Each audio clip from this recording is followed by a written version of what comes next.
So,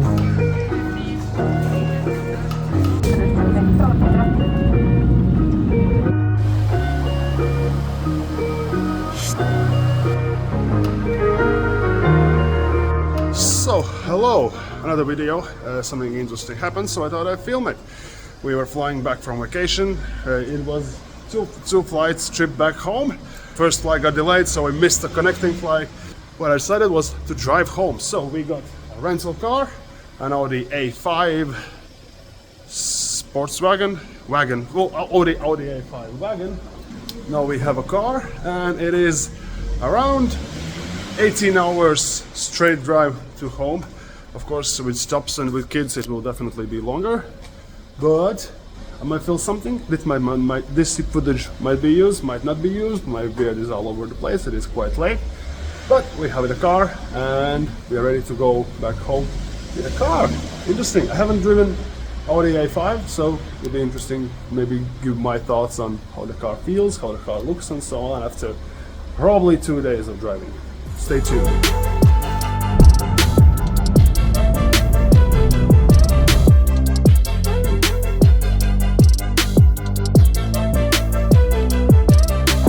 Alright, we are somewhere in Austrian-Germany border. Have driven the car for, I don't know, like 2-3 hours. The car is doing great so far. We'll see how it goes further. And of course, at the end of everything, we'll also comment on some notes about the car. So far, it actually is a good car. It is built for Autobahn, just cruising, not feeling it at all. But I at least have some small notes that I don't like, so stay tuned and let's get going.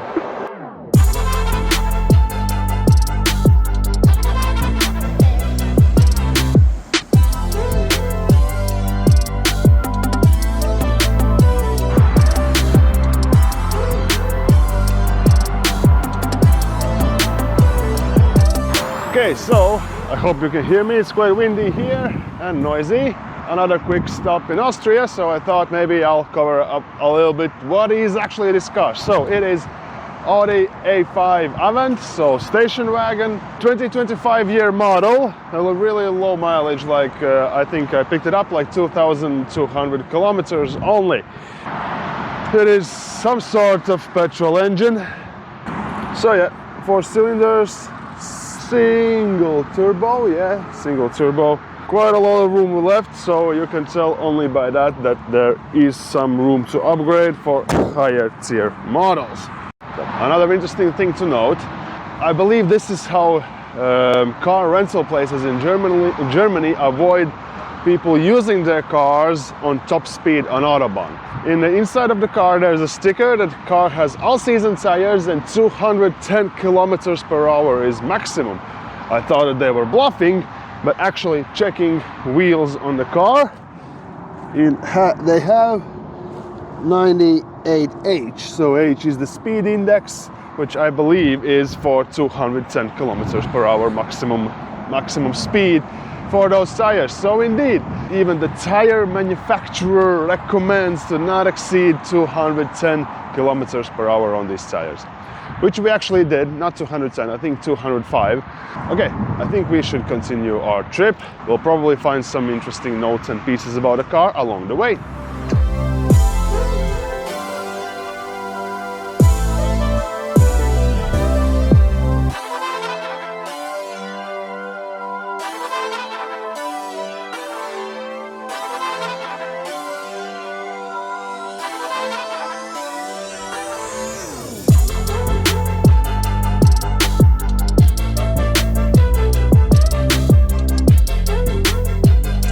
Okay, so our plans changed a little bit again, and I will do a quick 1-minute recap. Why? The drive back home from Munich is around 18 hours, which is doable. It is quite interesting drive through Austria, Czech Republic, and so on. But we have kids with us, and we can drive one day with kids, but we can already see they're getting quite exhausted, so 2 days might be a little bit too much. So we found plane tickets to fly from Vienna back home directly. So we did have a nice 1-day drive from Munich to Vienna, which was quite fun. We can still see the Alps in the distance, and drive overall in Germany and Austria is quite fun, especially in this car. So now more about the car. Let's start with the exterior of the car. It actually looks good. I like how new Audis look. Audis are one of the rare brands where I actually like how their station wagons look. BMW M3 Touring, the wagon version, actually also looks amazing, but apart from that, don't really like wagons at all. Audis are doing it really great, so I like that. The car looks aggressive, as it should. I like the aggressiveness. Of course, I assume if you have like a S-line or so on, don't really know what packages come here, it would look a little bit better and even more aggressive, like some sort of front lip. Could do well with a bigger, like wider rims, to have the wheels sticking out a little bit more, to be flush. But even on stock form, it looks amazing. Same on the rear of the car, really nothing bad to say about it. I think it is one of the best looking station wagons out there, and as I understood, the A5 previous versions did not have station wagons.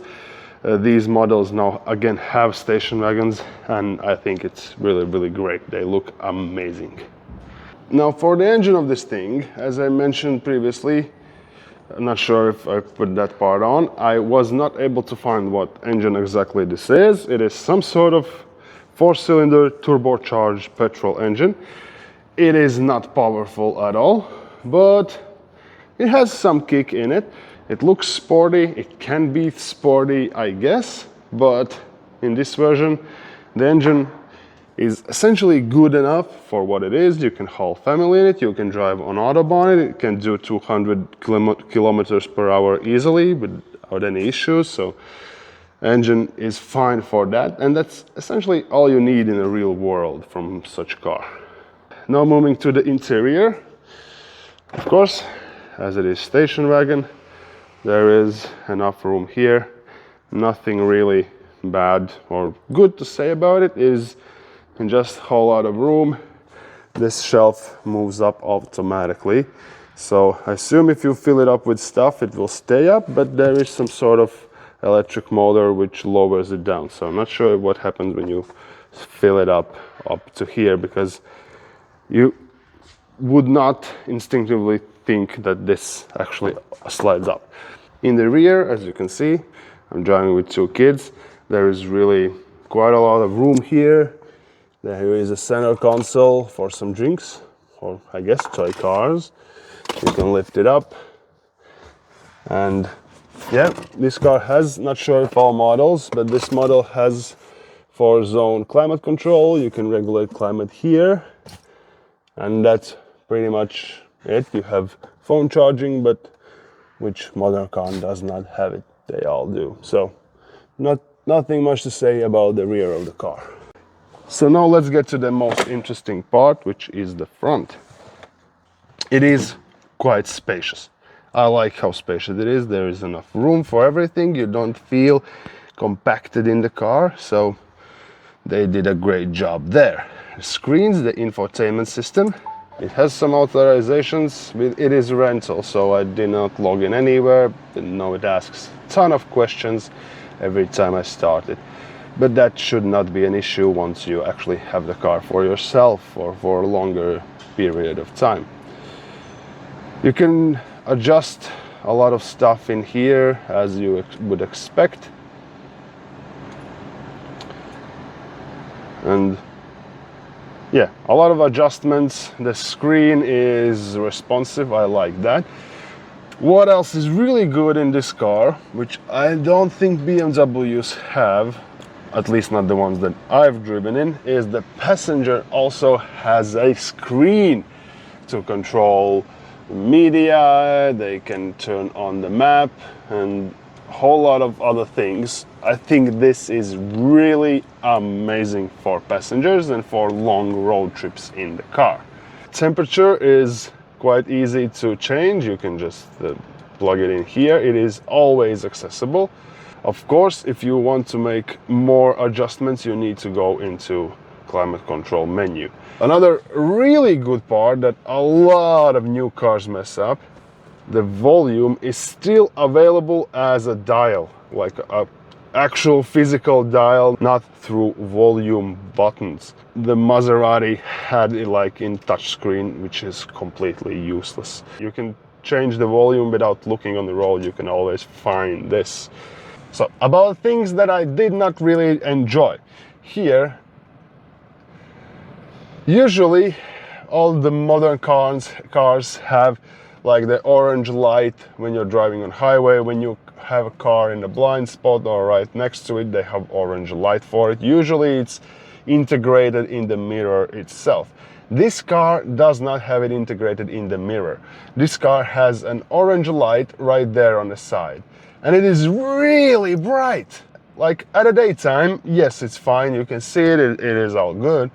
But at the nighttime, when you're just driving on a highway and there's a car passing you, it shines so brightly, you actually for the first moment think that the car next to you has turn signals on, and it will turn on to you, because it is really bright, and for nighttime riding it does not really work. But I assume you can adjust it. You probably can adjust it somewhere. I just haven't found it. I haven't looked very hard.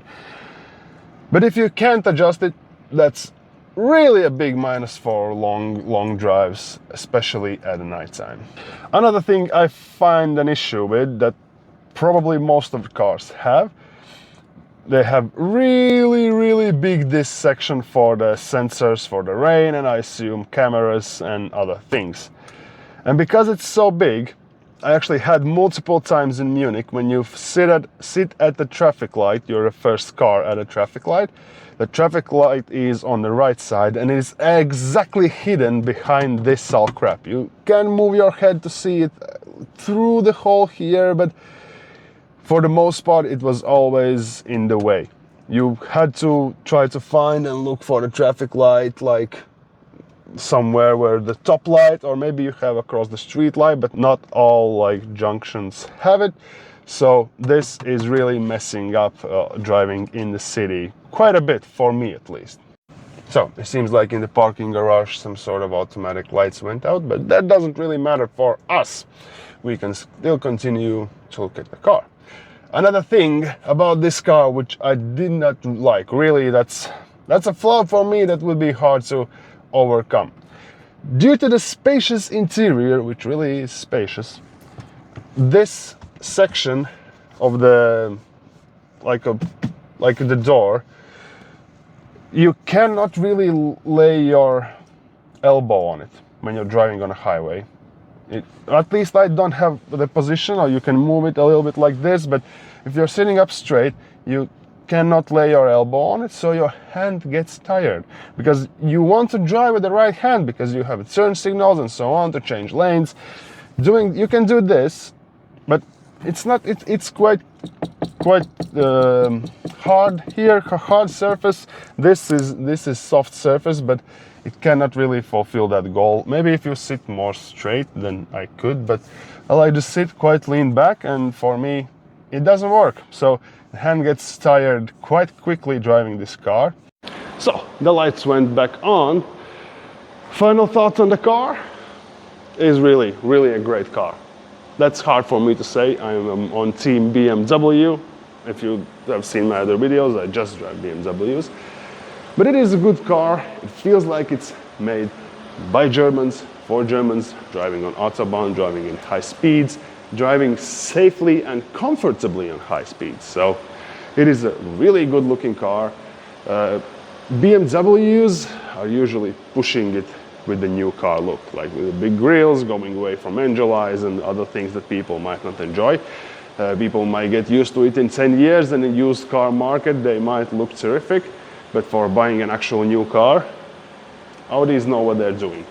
I always liked how new Audis look. I'm not sure if I would be able ever to push myself over to actually buy a new Audi, but this is a good car. So for what it's worth, it has some flaws, but if they are not flaws for you, or not major flaws, definitely worth looking into, taking the test drive and enjoying an Audi. I definitely did, even though for a short period of time. So either way, that sums it up pretty much. I surprisingly liked that car. I'm not an expert by any means, but it might mean something for somebody. So if you liked the video, please like, subscribe. If you didn't like the video, I don't know, also like and subscribe. Maybe you will like the next one, who knows. Either way, see you in the next video.